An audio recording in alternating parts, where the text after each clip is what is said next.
Hey guys, Mr. Offer here. Well, obviously, we're not back in the office anymore. I wanted to kind of speak a little bit today about our 40th president, Ronald Reagan. Now, I'm going to tell you there's a reason that I'm out here in the yard. I'm on this four wheeler, I've got axes and shovels and all that.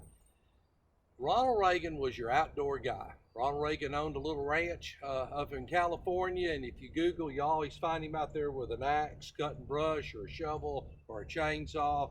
And Reagan dressed a lot like I am today. I didn't have a pair of riding boots, but you would see him with usually big boots on for snakes, cowboy hat. He was kind of a cowboy. We're going to talk about Ronald Reagan. Now, Ronald Reagan will step into office. He takes over from Jimmy Carter. Now, the thing I'd like to point out, guys, there's also another reason. If you look behind me, I have this is called an Arkansas plum, and it's in full bloom because it has been dormant all winter. Now it's in full bloom. Our country had been dormant for a while, guys. We had lost faith. We had had presidents like Richard Nixon that had been impeached, L.B. Johnson, which had lied to the country, Jimmy Carter, who was a good guy but just didn't do anything and brought us into a recession. We were in a dark period, and in comes this guy out of California named Ronald Reagan. Reagan had been the governor of California, although he's from Dixon, Illinois, I believe, but he'd actually been the governor of California. He had been an actor before, uh, and Ronald Reagan is just a really cool guy. I voted for Reagan in 1981. He was the first president I ever voted for. And now we always discuss presidents' foreign and their domestic policy. So I'm going to Guys, this is normally an hour long lecture, and I'm having to cut it way back for you. But as far as his domestic policy, he has what's called trickle down economics. Reagan believed if you could funnel money into businesses and other people, that would come down. That's been argued, but he did help the economy. The economy overnight, gas lines disappeared. The next thing will be Ronald Reagan and the Soviets. Now, we talked about the Cold War all the way back from Harry Truman to how Harry Truman had containment, and every president did differently. So, let me give you a little background on how Ronald Reagan did this. Guys, Ronald Reagan's been in office about 8 months. He's given this speech. He's walking out of this hotel. A guy named John Hinckley Jr. walked up. Hinckley had a 22 revolver, begins to shoot, and one bullet hits the ground, ricochets about the size of a dime, and comes under and hits Reagan under the left shoulder. Uh, that's a bad place to be hit, under the left arm, excuse me. The Secret Service guy named Jerry Parr shoves him into the car. Reagan doesn't know he's shot. He thinks he's just bit his lip. He's got bubbly red blood coming out of his mouth. So Jerry Parr makes the decision to take him to the hospital. Probably saved Reagan's life. When Reagan pulls up, I always like the fact that Reagan steps up and walks. It's almost like a Theodore Roosevelt thing. Reagan actually will step up and walk through the emergency room. This is a man, an older man that's just been shot in the chest, and he will walk into the emergency room. Of course, he collapses. But a lot of people felt that Ronald Reagan was going to die. Nancy Reagan, who was extremely protective of her husband, will actually, I mean, she tells the Secret Service, you can take me to the hospital. I can walk to the hospital. Doesn't matter. I'm going to go see Ronnie now. There's a story to tell you about Nancy. You know, Nancy and Ronald Reagan probably had one of the greatest love stories of maybe any of the presidents. Ronald Reagan had been married to Jane Wyman before when he was an actor. They divorced. He met Nancy Davis, and Nancy Davis and Ronald Reagan were truly a great couple. You know, we talked about presidents that weren't moralists. FDR, JFK, they had all these girlfriends. Ronald Reagan doesn't, guys. Ronald Reagan loves his wife, and he only had eyes for his wife, and Nancy Reagan loved Ronald Reagan. They truly had a great marriage, and they truly loved one another. Ronald Reagan had been brought in after a colonostomy, if I can say that word, something y'all have to do when you get older. And you do a colonostomy, and they found cancerous polyps. This was before he was shot. Nancy Reagan told the doctor, don't tell him that. I don't want him to be worried about that. I don't want him to worry. You're going to go back in tomorrow. You're going to look it over, and I'll handle him. And she tells him, Ronnie, look, I think they found something, no big deal. Let them go look at it. Next day they go in, they did find some cancer, they removed it. Nancy Davis's deal is, I don't want my husband to worry that he's got cancer. She's very protective of him, very protective of his sleep. After he was shot, she went in there and she called a meeting with the Secret Service. Guys, this is the First Lady.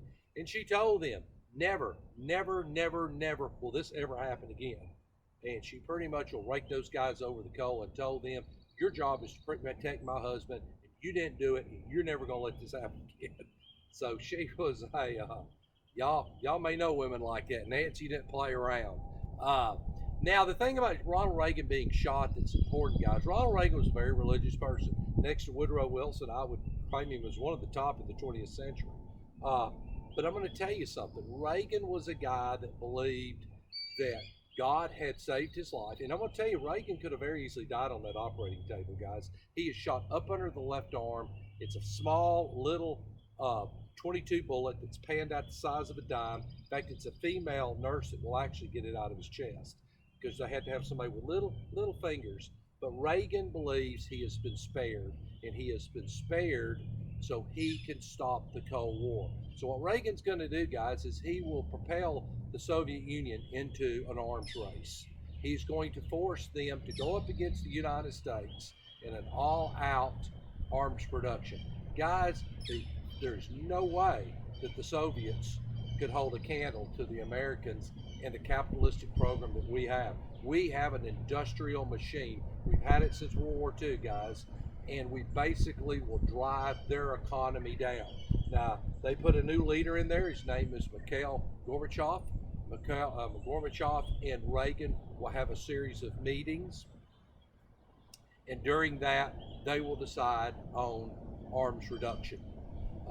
In fact, one of Reagan's most famous Russian phrases is "Doviai no proviai," and he tells Gorbachev that every time. "Doviai no proviai."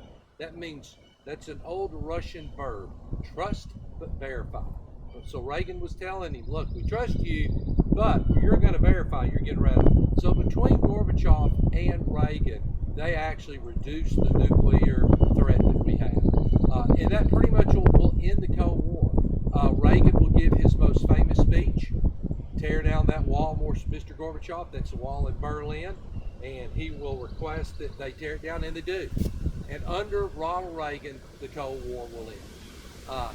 And he is credited with that. Because of that, he is one of my heroes. I really like Reagan. Now, Reagan's presidency is not without some question. You know, he gets involved in the contra-arms trade, which means we were trading weapons to terroristic groups. Reagan will originally come in and tell them that he did not know about that, and I don't think Reagan did. I've read a lot of things on Reagan, guys. Reagan's style of management, he's a little bit like a Ulysses Grant, but he trusts people. He trusted his administrators to do the right thing. These guys weren't always doing the right thing, so that's kind of interesting. But that will be a little bit of a smear on his reputation. And of course, you know, Reagan will leave office, very high rating. He will end up, unfortunately, he'll go back to his ranch in California. He'll be diagnosed with Alzheimer's. It's really sad. He writes a letter out, a goodbye letter to America. I would really encourage you, if you get a chance, to open the PowerPoint. I have that letter. It's a very sad letter where he's saying goodbye. Reagan will live to another 10 years with Alzheimer's, but he was a beloved president. I will leave y'all with a really quick Ronald Reagan story.